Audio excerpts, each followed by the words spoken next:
911 Petaluma, state your emergency. Please, help me. My son is bleeding. You have a child that's bleeding? Yes. He fell and cut his forehead really, really bad. How old is the child? He's just 3 years old. Please hurry. 3 years old? Hold on one moment. I'm going to Please get send somebody. Okay. 1 moment. I'll get the ambulance right there. 1 moment. Thank you. District 1, respond for a 3-year-old that has a laceration to the forehead. This will be at 128 Sunshine Court, 128 Sunshine Court. Across a Vista View Place. Your map page is H11, Henry 11.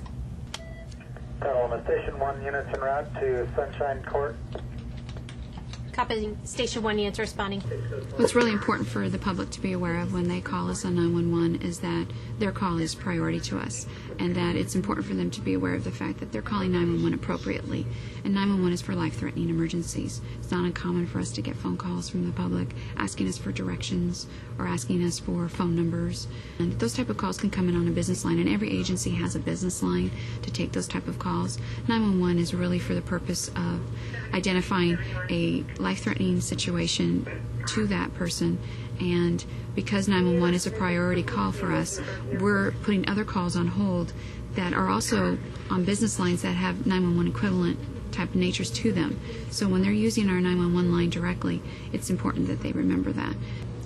And also to know that they have the dispatcher's full attention. Even if it appears the dispatcher is asking them to repeat certain pieces of information, they're doing that for a reason.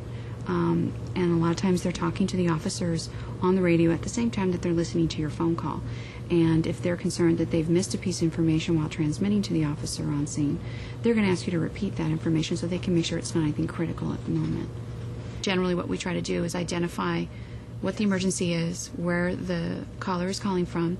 Our anti-alley screen will identify the location where the phone call is being made from, and then we need to verify that with the caller just to make sure that there isn't any computer issues. If you're working the fire channel as well, then you're putting that caller on hold, dispatching the ambulance and the engine to them right away, and then getting back on the line with the caller to get further information, and also transferring them for medical advice, which we refer to as EMD. All Petaluma fire units respond for a residential structure fire reported as fully engulfed. 235 Davis Street, 235 D3.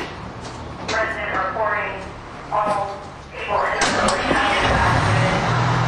Reporting all people in the building have been evacuated. Full on structure site.